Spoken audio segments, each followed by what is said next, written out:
Hej, Erik här igen. Välkommen till kanalen och en ny video. I den här videon tänkte jag att jag skulle gå igenom ett vittnesmål. För några dagar sedan så ställde jag en fråga på kanalen som handlade om just det här vittnesmålet. Om jag skulle gå igenom vittnesmålet som handlade om vatten som kommer ur ett par så kallade svanhalsar på däck 1. Om du inte känner till det vittnesmålet så är det ett vittnesmål från en person som hade sin hytt på däck 1. Och när han lämnar hytten efter slagsidan för att bege sig uppåt i fartyget så ser han ett par svanhalsar, alltså ett par ventiler där det sprutar upp vatten under tryck. Och det här förhöret har fått ganska stor betydelse därför att många tolkar det som att däck 0, alltså däcket under hyttdäcket, skulle vara vattenfyllt. Och att det är det vattnet som kommer upp ur de här svanhalsarna då. Så att jag tänkte jag skulle kolla på det förhöret. Den här personen har blivit förhörd totalt 4 gånger. 3 gånger kort efter katastrofen. Och de 3 förhören har jag begärt ut från Riksarkivet. Jag kommer att sammanfatta dem i den här videon. Och det 4:e förhöret, det gjordes av German Group of Experts, alltså GGE. Och det förhöret finns i deras rapport. Och som vanligt så lägger jag en länk dit så att du kan gå in och läsa det förhöret själv. Det är väldigt omfattande, det är ett väldigt långt förhör. Det är flera sidor och börjar, jag har för mig nu att det börjar när han åker från Stockholm till Tallinn. För att han har varit på en resa dit och så åker han ju tillbaka den 27 september. Och det förhöret som är gjort med GGE, det är från september 1997, alltså 3 år efter katastrofen. Men innan jag drar igång dagens video så tänkte jag bara tacka dig som prenumererar. För några dagar sedan så passerade kanalen 800 prenumeranter, vilket är jätteroligt. Så att det börjar närma sig 1000, vilket är ett av mina mål med kanalen.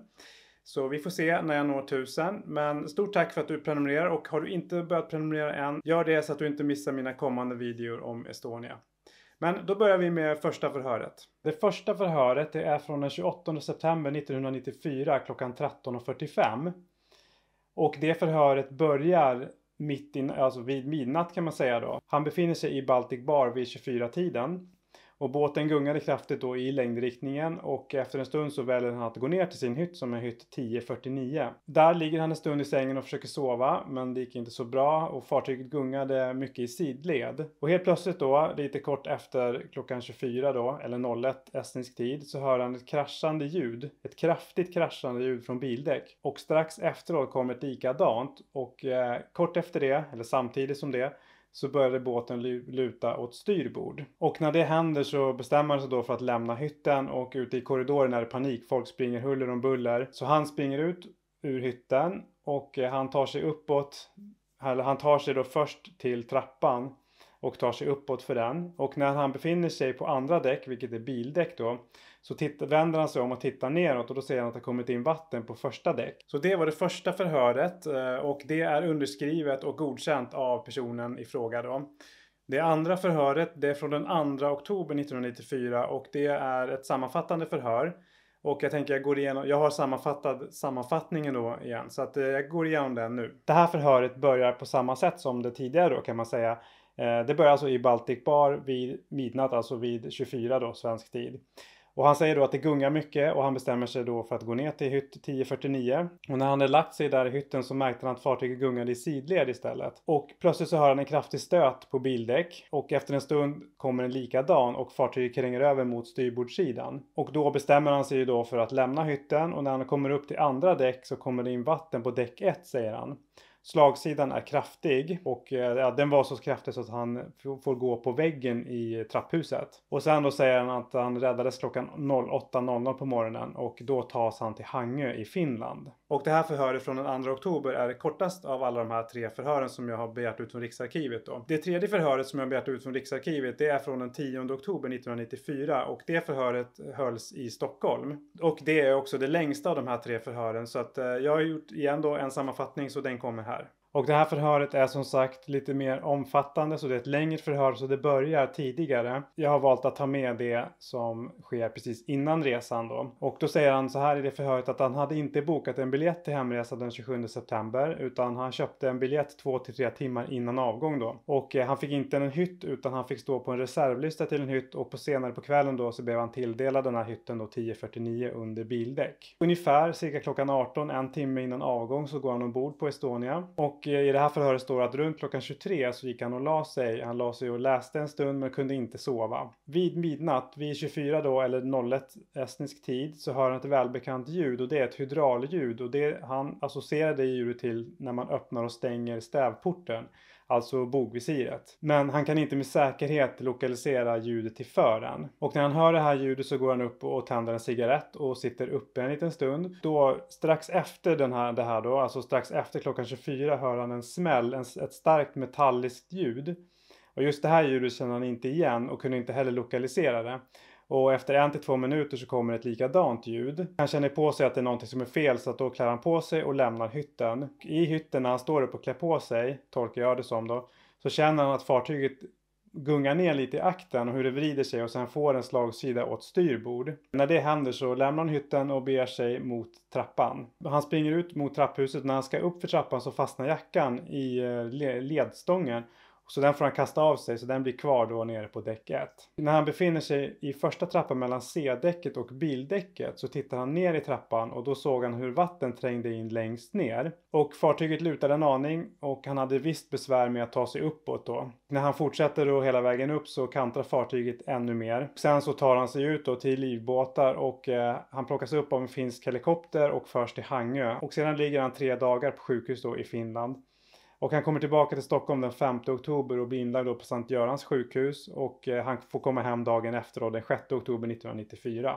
Så det var det mest omfattande förhöret med honom som jag kunde få ut från Riksarkivet. Och det påminner en del om det han även säger när han pratar med German Group of Experts 1997. Nästa förhör jag tänkte gå igenom, det är det här då från 1997 med German Group of Experts. Och som jag har sagt flera gånger nu så är det ett väldigt, väldigt långt förhör.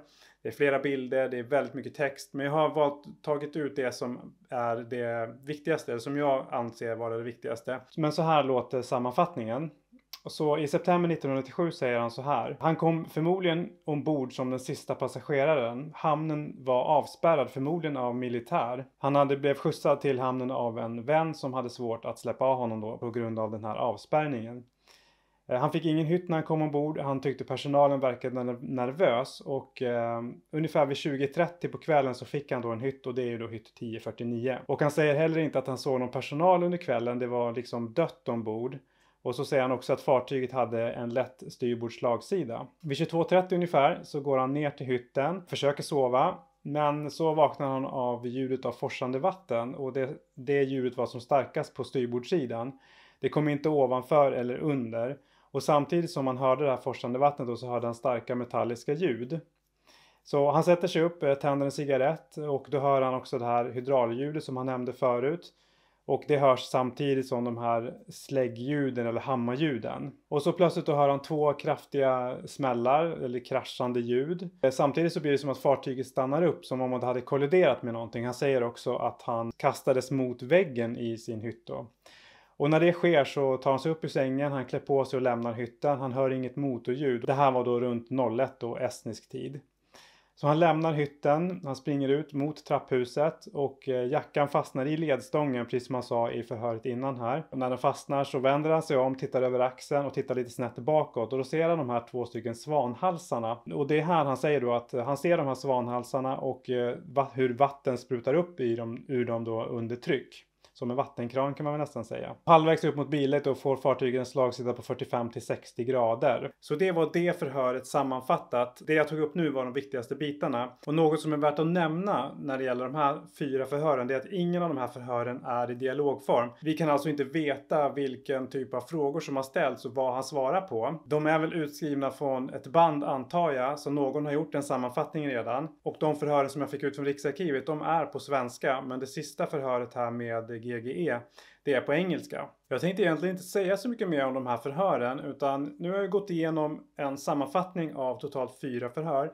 Och jag kan konstatera att det finns vissa saker som överensstämmer väldigt tydligt. Sen finns det saker som inte överensstämmer och det finns även det som är direkt motsägelsefullt i de här. Så jag tänkte höra med dig, vad tänker du kring de här förhören nu när du har hört dem sammanfattade så här? Lämna en kommentar här under om vad du tänker kring de här 4 förhören, så kanske jag i en kommande video, om det skulle vara intressant, ta upp mina tankar kring förhören. Tack så mycket för att just du har tittat, så hörs vi i nästa video igen. Ha det så gott, hej då!